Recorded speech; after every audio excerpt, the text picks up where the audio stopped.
It's 10:30 a.m., time for WTTR's Daily Local Music Spotlight. Today we'll be hearing from Tri-Town's very own Mitch Owens, who made a bit of a name for himself in Nashville before returning to us here in the Tri-Town area. He'll be performing at Proctor's Farm soon. Here's one of his better-known songs, Late Night Fight by the Rock.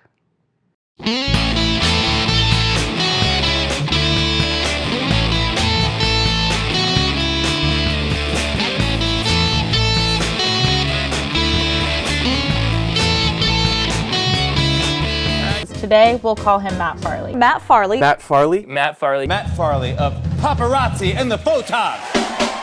Matt Farley is known primarily for his music. It's likely not an exaggeration to say that Matt Farley is the most prolific singer-songwriter of all time. I'm always hesitant with big generalizing statements like that, but in this case, it's likely true. His entire creative work is built off a business model that feels like it shouldn't work, like a Nathan for You plan. Here's the pitch. Back in the early days of this whole Spotify ordeal, people would eventually get bored looking up their favorite songs. After a while, they might decide to type something random in. Maybe their name. Maybe the town they live in. Maybe if they're a child, just poop. If you do any of those things, you will likely run into one of the many bands affiliated with Motern Media, all of which are Matt Farley. He's released over 24,000 songs. A lot of them improvised based around search results. The names of movies, the names of celebrities, cities and towns, rocks and minerals, and of course, countless poop jokes. Now, Spotify notoriously underpays the artists it hosts. If you're a lesser-known musician, you'll get pennies for each song, usually. A few dollars a year. But if you release 24,000 songs and multiply that by a few dollars a year, you have a middle-class salary. This all has made Matt a micro-celebrity. He's written more than 16,000 songs available on iTunes and Spotify. Are they any good? No, of course not. Can you believe that? He has spammed his way into public attention. I have a song about poop stuck in my head, and I don't think it's actually real. Oh my god, it is real.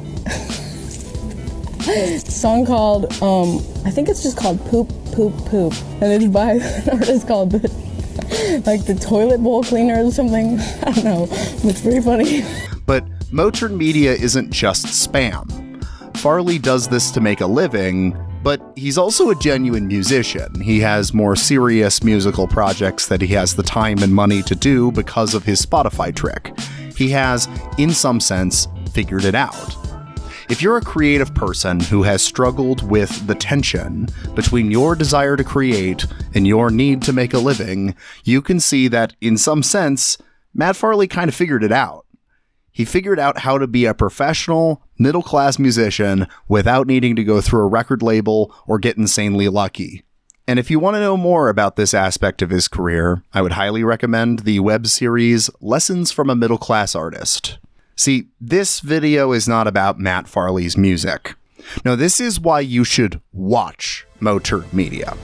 Because Matt Farley is also a filmmaker. Stick to making mediocre music. Oh, have you listened to our stuff? I've jumped to the conclusion that it's mediocre. These movies are usually directed by his good friend and collaborator, Charles Roxburgh. They are strange films. Audiences don't always get them. There's a sense when you first discover Motern that you can't really tell if they're in on the joke or not. Their films have this surreal, cheap look with strange dialogue and absurd plots that resemble a lot of the so bad it's good films out there. I don't really like describing movies like that. I think it's narrow-minded to describe Plan 9 from Outer Space or Troll 2 that way, but I think it's especially narrow-minded when talking about Motern. The key to understanding Motern is seeing that Matt Farley is equal parts ironic and sincere. He kind of transcends those categories. On the one hand, he is laughing while making these movies. He's making comedies, generally. He knows they're funny. He knows the dialogue feels weird and the plot is ridiculous, but on the other hand, he doesn't spend the movie winking at the camera. Everyone plays it straight. In fact, sometimes the joke is that the situation is absurd and yet everyone is just nodding along like it makes perfect sense. We've discovered that Uncle Dan died while returning from the past through a rock that he called the magic spot. Oh, is that how it happened? Pretty sure. For this video, I reached out to film critic and author Will Sloan.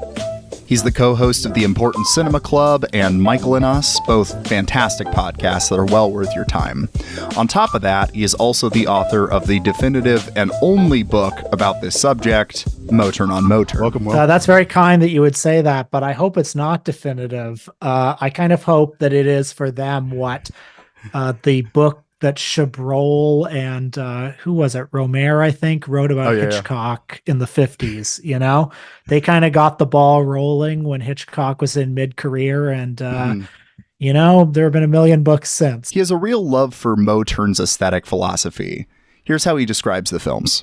I mean, they're kind of like, I would compare them to, imagine the movies that you made as a with a camcorder when you were a kid, you know, in your parents' backyard. And, you know, you got your dad to play the villain and you got your uncle to play, you know, a supporting character, because those were the actors at your disposal. And then imagine you grew up, you went to college, you came back, and then you kept making those movies with the same people. This is what makes these films so special. They're cheap, goofy backyard movies, but what happens when you just keep making those? What does a cheap backyard movie look like when you're starting to reach middle age? On top of this, they pull inspiration primarily from low-budget genre film. They love the awkward dialogue and after-school special feel of the boring parts of those kinds of movies. They love the films from the 50s that don't at all live up to their promising titles, and they love those regional horror films from the 80s that feel like a small town coming together to make a movie for themselves. They love a dude in a big rubber suit. They love B-movies. But even the reference to their love for genre is only scratching the surface. If all they did was low-budget, comedic takes on horror and adventure films, I'd still find them enjoyable, but I wouldn't have found myself so compelled by their work. There's something else to them. In their more recent films, I've started to even find them genuinely moving. But let's go back to the beginning. Matt and Charles started making movies in college. Their early films are often shot in the woods, and their plots follow that backyard movie kid logic. For example, there's the film Adventures in Cruben Country, where a new mayor is elected as a reformer who will ban cars so kids can play kickball in the street, and periodically announces snow days on the radio despite the weather. Things are going great until he ends up battling some evil druids in the woods. These films are kind of the primordial stuff of Motern media. I'm going to gloss over them a bit because they're not a good starting place. These are the movies you watch if you get hooked. What really kicks off Motern media is their 2007 film Freaky Farley. This is the beginning of Motern's iconic era. At least for me, when I imagine a Motern movie, it's one of these. Freaky Farley was shot on 16mm. It's a parody on old Peeping Tom movies with this absurd plot that spirals completely out of control. This is a reoccurring motif in Motern media. You also have Monsters, Murder, and Marriage in Mans Vegas, their 2009 film which follows a group of adventurous entrepreneurs trying to solve a murder mystery in a peaceful town. But the big one from this iconic era, and the one you probably should start with, is Don't Let the River Beast Get You. This movie follows a disgraced former tutor who fled town in shame after he was left at the altar due to his obsession with the mythical river beast he believed was living in the woods. The film begins with his return and his quest to prove himself once again to the community. This film has a cast of hilarious, ridiculous characters like hard-boiled yellow journalist Sparky Watts, or the Peeping Tom professor, or professional athlete Frank Stone. This is the title he is given every time, and he is shown playing a different sport whenever he appears on screen. Frank is played by Kevin McGee, who is one of the superstars of Motern media. All these characters are played by friends and family of Matt and Charles. Kevin McGee was an old supervisor Matt had at a former job. These are generally non-professional actors, and Matt and Charles instruct them to not really try to act. They prefer deadpan delivery to overacting. These actors are usually pulled into the project for a few hours on a Saturday morning or something, and they repeat lines from the script almost phonetically. The movies are very self-aware, like they're comedies. For the most part, they're comedies, and they make amateurishness a virtue. They're kind of partly about their own amateurishness, and they're also like community enterprises, because over the years they've developed this kind of Altman-esque repertory company of actors, co-stars, cousins, uncles, wives, brother and sister-in-laws, kids increasingly, who have just kind of anybody who's willing to be in the movies for a weekend.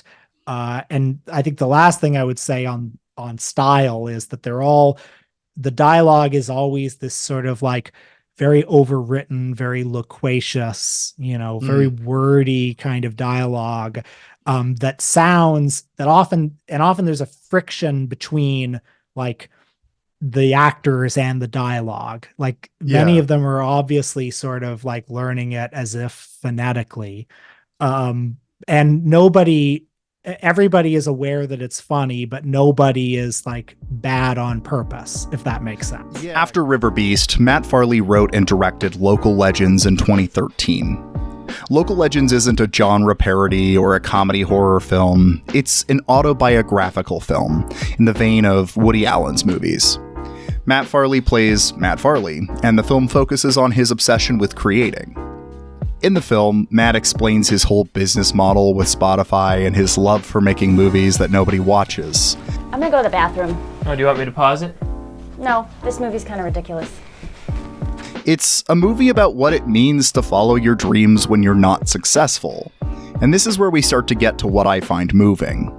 Well, most of the movies that you see are by people who have made it, and so it's easy for them to make movies that say like follow your dreams, and the default of movies is that they sort of hook into like a success narrative. This is what's important about these movies. The iconic ones I mentioned, the ones that are now today starting to have a small cult following, were not successful. You know about film festivals? Because it seems like that's the way to get from where you are now to where you want to be. Matt and Charles sent them to film festivals and tried to get some distribution, but ultimately they never blew up or made it. Yeah, I'll look into it. Yeah, thank you for the tip. Film festivals. That was his big advice for me. He thinks that I've made several feature films and didn't know that film festivals exist. Instead, life just kind of continued. If you are a creative person, you probably know this feeling. Unless you're really lucky and had the right person see your work at the right time, you've likely spent most of your creative career making stuff for 5 or 10 people. I know that's been the case with me. The odds are, if you are watching this right now, you're probably not going to get to Hollywood. No offense, it's just really hard. Local Legends is a movie that says it's still worth it to create. And in a way, isn't it weird that we don't get this perspective very much? I mean, it's a much more common story than that of the creative who becomes rich and famous. There are way more creative nobodies out there than there are well-recognized auteurs. This is the kind of defiant optimism that Motern empowers people with. If you can't make it to Hollywood, and you probably can't, why not make a Hollywood in your backyard with your friends and your family? A running theme in Matt Farley's public persona and among the cast and crew behind Motern films is this sense of ironic celebrity. These movies make everyday people into movie stars. Matt Farley hosts an annual event called the Motern Extravaganza. This is basically a giant Motern festival where he performs hours of songs and sometimes premieres movies. In recent years, these have started to have a modest turnout, and while this isn't Cannes or some massive festival, for a small group of people, this is a visit to the backyard Hollywood. It's like entering this complete alternate reality where, like, I think there were probably 120 people there, and for the 120 people in that room, like, when Kevin McGee comes in, it's as if Taylor Swift showed up. It's like everybody goes, there's there's like a huge line to take a picture with Kevin McGee. One guy had a Kevin McGee tattoo. You've got, because if you waste your time. Oh yeah, I was genuinely starstruck meeting Kevin McGee. Like, yeah, I remember I like there was a line to take a picture with him, and I shook his hand and he said, "Where are you from?" And I said, "Oh, I'm from Toronto." And he said, "Oh yeah, Matt has a big Canadian following. I think there were some guys who wrote a book about him from there." And I was like, "Oh, that was me. That was me." And he looked like completely nonplussed, just not impressed at all. There's a freedom with their movies. So much of their creative philosophy starts with the idea, wouldn't it be funny if? Like, wouldn't it be funny if you made a buddy cop movie with your uncle? Or wouldn't it be funny to make a Woody Allen type film about a guy who writes poop songs for Spotify? Or wouldn't it be funny to have Kevin McGee play a, quote, former professional athlete and never specify what sport he plays? I think this freedom and this sort of rebellion against success is what's so infectious about these movies. In fact, the concept even rubbed off on Justin Decloux and Will Sloan, and they said, wouldn't it be funny to make a book like Bergman on Bergman, but about Motern? And then they did. Certainly. I mean, I was, I had a day job at that time that I didn't like very much. And I was was feeling the weight on my shoulders of like, oh God, all the things one has to do to earn money to live in this world. And I thought, this was right at the start of the pandemic. And I thought, it'd be a really like funny punk gesture to spend an enormous amount of time writing a book for no audience, and this was, it was like March 2020. And the Spectacle Theater in New York was doing this online retrospective of the Matt and Charlie movies. And so every week they would play a double feature of their movies, one of the old ones and one of the newer ones. Mm-hmm. And there'd be this like chat function, and it was very heartwarming to see like, audiences of, 100, 120 people, certainly larger audiences than they'd ever had at one time for any of their movies before. Having a great time with the movies. And as the weeks went on, Kevin McGee would show up and everybody in the chat would be like, yes, Kevin McGee. And Matt and Charlie would be in the chat giving little behind the scenes production tidbits. And there was one moment in Local Legends where I think Sharon Scalzo has her wedding ring on in the movie. And someone says, why does this character who's single have a wedding ring? And Charlie said, better to have them wearing their ring than like lose an hour of a shooting day trying to find a lost wedding ring. And I thought, God, that's the kind of insight that needs to be between the covers of a book. So I said to Justin, like, wouldn't it be funny if we did Bergman on Bergman or Hitchcock Truffaut, but for Matt Farley and Charlie Roxburgh? And he said, I love the idea. And that there was, I was very sustained, like, having it sort of as a given that, this has no audience. Was such a funny and kind of liberating way to approach a project. I don't know. And actually, as it turns out, the book hasn't had a huge audience, but it's had an audience. Like, exactly. And it's like, in some ways, I think it's the most personally meaningful project I've ever done. In recent years, this cult following around Motern has started to grow, which makes me really happy. I'm making this video in part because I hope I can contribute to that cult following growing. And what they've done as they've slowly become more successful is continue to follow their artistic philosophy. They seem even more free now than ever. They seem like they will make whatever they want. But also, that defiant optimism coming from them in 2013 gets a bit harder to maintain as life goes on. Your friends start getting married, you get married and have children, people get careers and jobs, and it gets harder to keep making art. Life is hectic. It's difficult to make space for what you love, but yet the compulsion never really goes away. Earlier, I asked, what does a backyard movie look like when you're entering middle age? In recent years, Motern has started to answer that question. Around the pandemic and into the present, Motern has entered its black and white era. Pulling from the look of local legends, they continued to make their next 5 movies in black and white. And if I'm going to be honest, I think this is my favorite era of Motern thus far. All these themes about creativity in the face of a disinterested world have remained kind of central to these films. Ironically, this seems to come from that same wouldn't it be funny if mentality. Okay, so they're starting to get a small cult following around their campy horror parodies. Well, wouldn't it be funny if they made a film that isn't really campy, it's barely horror, and it's about being a failed artist? This is the film that inspired me to make this video.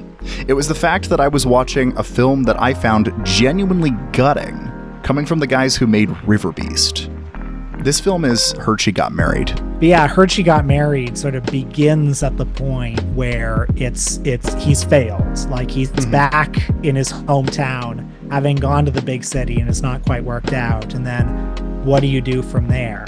And it's a different vantage point from Local Legends, where, you know, he's still, like, he's in his early 30s as opposed to his late 30s or his early 40s. There's still hope, you know? But then what do you do when there's no hope anymore? You know? Yeah. Well, you gotta keep creating, because to not create is to die. But then how do you recalibrate your expectations? What is it you're creating for at that point? Yeah. And in that movie, you know, it's it is, as you say, more grounded. A lot of the drama comes from, you know, this new friend that he makes, his mailman, who becomes his bass player, who may or may not be a sort of Tyler Durden-esque, like, externalization of all of his frustrations and disappointments, you know? A famous musician back in his hometown playing small shows for nobody. He lets his mailman join his band despite thinking the mailman is potentially a creep and even reporting the mailman to the cops. I mean, who else is going to join your small town band? I frequently think about this part where they perform a genuinely great song, which is also called Heard She Got Married, to a really small audience. Afterwards, the mailman and him talk about the show. My hands are still tingling from the excitement of that show, Mitch. How did you get in here? I knocked, and I figured you couldn't hear me with these sublime tunes you have going on down here. Is this your stuff? These are just old recordings I did with some of my friends back in the day. Pretty nice, but your current bassist is a lot better than whoever's playing here. Yeah, that's my former friend Tom. He and I wrote some pretty amazing songs together. Why'd you guys stop playing together? He didn't believe in the music the way that I did. To him, it was just like a fun thing to do on the weekends. For me, it was everything. I kept on trying to get him to move with me to Nashville. He was 21 years old, and all he wanted to do was be married and have some cushy job. I've been working at the post office since I was 21. Yeah, and I bet it hasn't been nearly as thrilling as last night's show. True. In last night's show, it wasn't even that good. The place was practically empty, but it was still magical. Some of the kids there, they knew the words to the songs. Did you feel it? Oh, I felt it.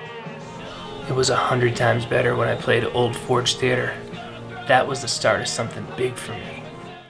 The sense of thrill from playing to an audience of almost nobody and feeling joy at a few people knowing the words, this is a really relatable feeling. I remember playing in a small punk band in high school to an audience of a few people, and I remember how cool it was just seeing a few people enjoy it. I've felt this with other creative pursuits, including making videos like this one. And if you're also a creative nobody, I'm certain you also know this feeling. But I'm also certain, especially if those creative moments were many years ago, that you also know the feeling of lost potential. The feeling that, had things just worked out a little better, you would have made it and been a great filmmaker or musician or writer or whatever. So what's the answer? I don't know. I'm only 27. But Matt Farley seems to believe the answer is to figure out how to keep creating. Not all of us can find a way to receive an income by creating songs on Spotify, and trust me, it doesn't sound like an easy get-rich scheme. So you'll probably have to find a job. You'll probably have to live a normal life. But that doesn't mean you need to give up creating. Matt Farley is something of an evangelist for do-it-yourself creativity. While we might not all be able to set up our own Motern media in our respective small cities and towns, Matt Farley still insists we try. Periodically, he'll post on social media, make movies with your friends in your spare time. There's something democratic about this. Art is for everyone. Art should be made by everyone. In fact, obscurity is something that liberates you. Knowing how doomed most creative endeavors are is the first step toward making something worthwhile. The Motern Method, which is its own book now, as I'm sure you know, has been enormously influential to me because I do think it sort of liberates one to pursue projects, you know, to stop worrying. Like one of the kind of liberating things about what Local Legends says is, you know, nobody cares about your art. And so the downside of that is obvious, but the upside is nobody cares if you make something really stupid just for yourself. Nobody really cares if you fail. And so that liberates you to kind of do whatever you want. There is, in fact, I think in the Motern Method, a chapter called "Wouldn't It Be Funny If," which you know, which he says something like, you know, if you have a ridiculous idea, an idea so ridiculous no one would ever do it, you have to do that project because you know, the best thing that can happen is you can become an absolute legend, and then even if you don't, people might say, hey, remember that guy who did that really crazy project? And I genuinely think, like, it's taken me a long time to realize this, but "Wouldn't It Be Funny If" has been one of the guiding principles of my career. That's a grand word for it, but let's call it that, my career. And I think it's good advice, you know? Wouldn't it be funny if those are the ideas that nobody else has done? Yeah. Yeah, and you know, I think kind of part of why it's built into it is you think it's funny because you think it's ridiculous, but it's ridiculous because no one's done it. If someone had done it, it wouldn't feel ridiculous. Yeah. You're probably never going to make it, and that's exactly why you should try. Oh my, Lord, take a look at this vision board. I pray to it every night. Hey everyone, thank you for watching. The full interview with Will Sloan is available to listen to on the Fruitless podcast, which you can find in the description. I only touched the surface of Motern media here, and especially the black and white era. If you get a chance, Metal Detector Maniac, Magic Spot, and of course the sequel to Heard She Got Married, Heard She Got Murdered are all worth your time. I really recommend you check out their work for yourself and see if it resonates with you the same way it does for me. Oh my, Lord.